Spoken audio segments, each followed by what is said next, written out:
Assalamualaikum warahmatullahi wabarakatuh. Ketemu lagi dengan saya Pranata tentunya di channel kesayangan kita di Kreatif Channel. Senang sekali kali ini saya akan mereview salah satu mini PC yang saat ini teman-teman lihat ini yang saya gunakan ya. Dimana saya membeli sebuah mini PC XP T620 RAM 16 GB, SSD-nya M2 256 ya. Kalau biasanya dia jual juga yang murahnya, versi murahnya 800 600 gitu ada, tapi kosongan juga ada yang RAM-nya kecil 4 GB gitu ya. Terus storage-nya M2 yang 128 gitu ya. Dia sudah ada WiFi, sudah ada LAN-nya, dan juga dia yang spesialnya dia bisa dipasang eksternal GPU tanpa perlu bongkar-bongkar heatsink. Jadi dia masuk ke dalam heatsinknya gitu ya. Nanti saya contohkan sedikit, saya beri gambaran reviewnya ya. Ada salah satu YouTuber yang membahas ini. Nah, itu sudah banyak bahas, tidak perlu saya bahas. Jadi di bagian ini dipasang eksternal GPU. Yang eksternal GPU saya pasang adalah Gigabyte dari GT1030 gitu ya. Dari Gigabyte DDR5. Nah, ini yang saya pasang karena dia istilahnya low profile ya. Jadi bisa masuk ke dalam mini PC tersebut.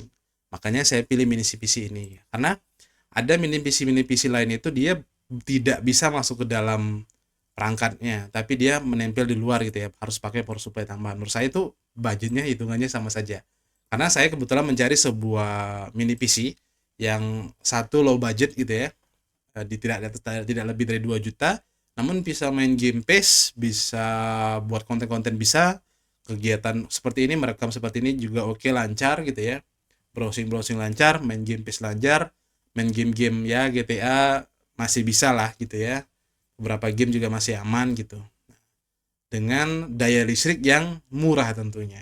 Nah, makanya saya beli ini. Hati-hati teman-teman, ada dua tipe beda, ada T620 Plus, ada yang T620 yang biasa. Kebetulan saya beli yang Plus gitu ya. Ini seharusnya ada Plus lagi.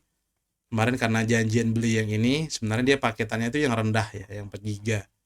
Karena saya beli yang ini, jadi dibuatnya link baru yang pakai link ini.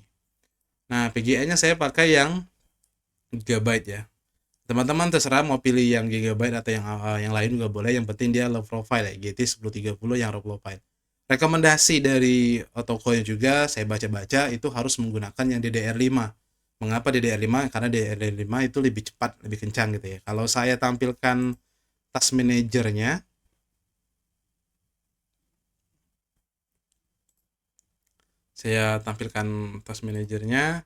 saya beri profile saja ya. Saya di sini. Nah, itu PGA itu hanya 15% gitu ya. Namun CPU-nya tuh agak sedikit lebih tinggi gitu ya. Apalagi kalau main game. Main game ya, tapi nggak nyampe 99 kok, cuma 80 gitu ya. Cuma 70, 80 gitu ya. Itu masih aman. Itu. Terus di sini dia menggunakan dia di sini menggunakan prosesornya AMD GX 420 CA SoC gitu ya, udah include PGA. Nah, kalau Intel tuh seperti Intel Celeron ya, tapi enaknya di sini teman-teman, di sini dia uh, sudah include gitu ya, ada bisa menempelkan eksternal GPU-nya. Jadi kalau main game itu sangat enak teman-teman. Nah, kalau main gamenya seperti apa, nanti saya tunjukkan gitu ya. Namun yang ingin sedikit saya perlihatkan ke teman-teman semua gitu ya, teman-teman semua, tentang PGA-nya ya, PGA perangkat RAM, terus dari segi PIS ini saya pilih sengaja PIS 2017, kebetulan ada harganya murah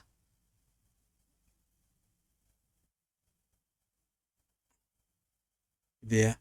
Makanya saya menggunakan PIS 2017, sorry. Nah, di sini coba kita cek. Ini saya open. Nah, kita mau lihat di sini. Kita mau lihat dari segi settingnya itu deteksi seperti apa. Nah, ini specification-nya, CPU-nya oke, RAM-nya good, GPU-nya good. Nah, di sini NVIDIA GeForce ya. Ini sudah saya pasang gitu ya di bagian depan. gitu. Nah, di sini tadi saya coba ke high, aman main game pace-nya, terus saya kembalikan lagi ke medium, ternyata sama saja antara high sama medium, tidak ada bedanya. Jadi tadi saya terakhir saya coba balik ke medium sama seperti ini. Jadi kalau pakai hack pun tetap aman ya. Game pace-nya seperti apa. Nah, untuk main game pace-nya ini saya lihat teman-teman semua. Bisa dilihat teman-teman di sini secara garis besar pemanfaatan game main gamenya aman gitu ya. Tidak patah-patah dari segi tampilan depannya, terus dari usage-nya juga aman. Dan kalau di sini yang satu hal yang mungkin teman-teman harus diperhatikan dalam instalasi OS-nya. Instalasi OS-nya di sini saya menggunakan Windows 10 XTLC. Mengapa saya menggunakan Windows 10 XTLC? Karena secara spesifikasi LCC itu lebih ringan daripada Windows 10 biasa yang Pro sebagainya, dan juga dia dari segi daya dukung dia masih disupport sampai 2032. Dia tidak minta update ke Windows 11 gitu ya. Dia lebih enak, lebih enteng gitu ya daripada kita menggunakan Windows yang Windows 10 Pro atau Windows 11 gitu ya. Tapi Windows yang jenis lainnya. Saya menggunakan jenis Windows seperti ini. Nah, yang menariknya lagi teman-teman, dari daya listrik, di sini daya listriknya 90 watt ya, maksimal 90 watt. Sebenarnya bisa kita ganti ke 120 watt kalau seandainya kita menggunakan banyak colok USB yang speaker. Nih saya pakai GPU eksternal, terus pakai speaker eksternal, pakai USB, mengambil daya power dari mini PC-nya, itu masih aman. Infonya sih kalau seandainya dia berkedip atau restart berarti daya power supply-nya kurang kuat ya. Ini daya maksimal 90 watt masih aman. Nah, saya mencoba memperhitungkan biaya power supply misalnya di 90 watt gitu ya, digunakan selama 12 jam. Kalau dihitung-hitung itu sekitar 1.444 rupiah, digenapkanlah jadi 1.500 gitu ya. Ini digenapkan jadi 1.560 gitu ya dalam 12 jam. Nah, kalau kita hitung-hitung dalam 1 bulan, artinya biaya yang dihabiskan sebesar 46.000. Itu kan daya maksimal ya.